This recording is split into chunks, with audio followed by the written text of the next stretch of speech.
What an impressive performance by Gervonta Davis. Goes out there and stops Ryan Garcia in the 7th round. This fight started out, and you could tell that both men respected each other's power. This first round could not have been slower. Gervonta Davis only landed one punch. Ryan Garcia probably only landed a few more besides that. I mean, as inactive as it was, I ended up giving the round to Ryan Garcia. He was the one coming forward. Gervonta Davis was using a lot of lateral movement. Like I said, barely threw any punches at all. Threw 7, landed 1. Really nothing to it. But you could cut the tension in that first round with a knife. You know, the build up to this fight had been so big. There was so much trash being talked back and forth. There was so many people talking about how important this fight was for the sport. The lights could not have been brighter, and you could tell that both men came out and they had mentioned, look, I've got to work on my defense. The last thing I want to do is walk into something or get caught by a big shot early. Ryan Garcia looked like he had that twitchy speed, that explosive power, and both men were right. You could cut the tension with a knife. It was hot out there. You could tell each man was just trying to download as much data as possible, just trying to feel the other one out and see what was going to be coming back.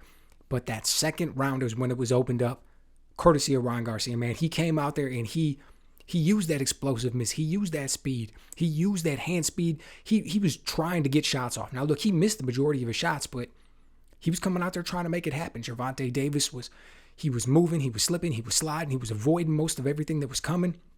But Ryan Garcia was applying the pressure. He was coming forward, shooting the left hook, shooting the right hand. And even though nothing was really happening, that's what opened up the can.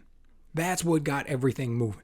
And it was through him trying to be aggressive, through him trying to throw hard punches, through him trying to make stuff happen and be explosive, that he did what he always does.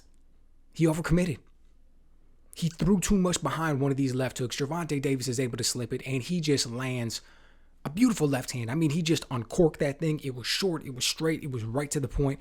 Caught Ryan Garcia directly on the chin where it was supposed to, dropped him. And just like that, in the blink of an eye, we go from looking at the second round as one in which Ryan Garcia is trying to take control, trying to be aggressive, trying to use explosive movements and make something happen, and one which immediately becomes a 10-8 round for Tank. One in which he throws, again, barely any punches at all. The man's not known as a volume puncher, and he's even throwing less than he's typically known for. But with that one shot, so hard, so accurate, exactly when and where it was supposed to be, he completely changes the complexion of everything and drops Ryan Garcia. Starting with the third round, third, fourth, fifth, we're seeing basically the same thing for the most part. Gervonta Davis at this point is starting to come forward. He's starting to be a little bit more aggressive and start to take control of the fight. Ryan Garcia is not able to get that check left hook off. We see Tank using lead left hands. We see him using a lot of feints and movement. We see him going out there and taking control of the fight. Things are going the way that he wants. He's going out there and he's asserting his dominance. He's making himself the matador out there, right? He's the leader. He's the one out there who's doing it. He's coming forward and being aggressive a lot, but at the same time, he's mixing in times when he can back up. And Ryan Garcia, for the most part, just isn't able to get anything going. But then in the 6th round, I noticed a change. That 6th round is when we see Ryan Garcia all of a sudden almost start to say, hey, this left hook isn't working. Great, I got a right hand. And we see him get this right hand off a few times in the 6th round. And we see Tank, he's using a little, he's clinching a little bit. He's holding a little. You could see that he hadn't quite made the adjustment. When Ryan Garcia is coming forward, being aggressive, unloading that right hand, he was then able to start making something happen with it. 7th round comes out. Same exact thing. Within the first 30 seconds, Ryan Garcia once again is coming forward, being aggressive, and he's able to land that right hand. But what can we say, man? Too little, too late. Because that just so happens to be the exact same round when Gervonta Davis uncorks this left hand to the ribs, and we get the stereotypical classic reaction of a brutal body shot. It's one in which we get the delayed reaction.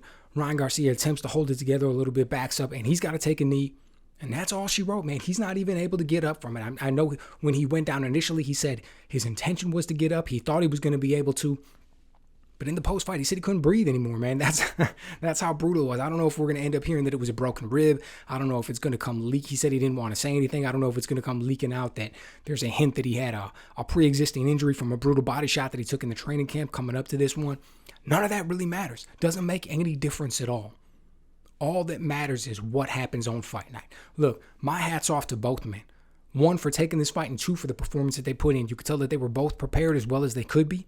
You could tell that they both took it very seriously and they showed up to win. You know, Ryan Garcia, he did a lot of things wrong and a lot of things that we typically say that he does wrong. Okay?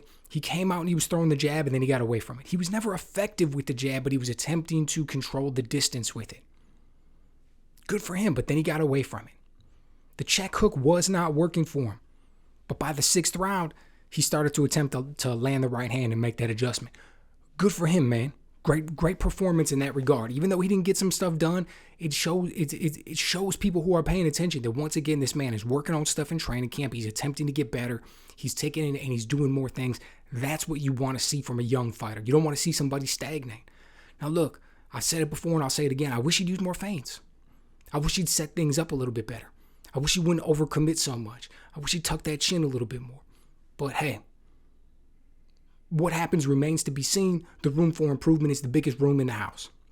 You know, from Gervonta Davis, I mean, we see continued improvement from him. We saw him be patient. We saw him pick his shots and land the right ones. You know, one of the things that he was doing that was really helping him control the distance that I can't believe Ryan Garcia was letting him get away with was the way that he was just posting his right hand out there a lot.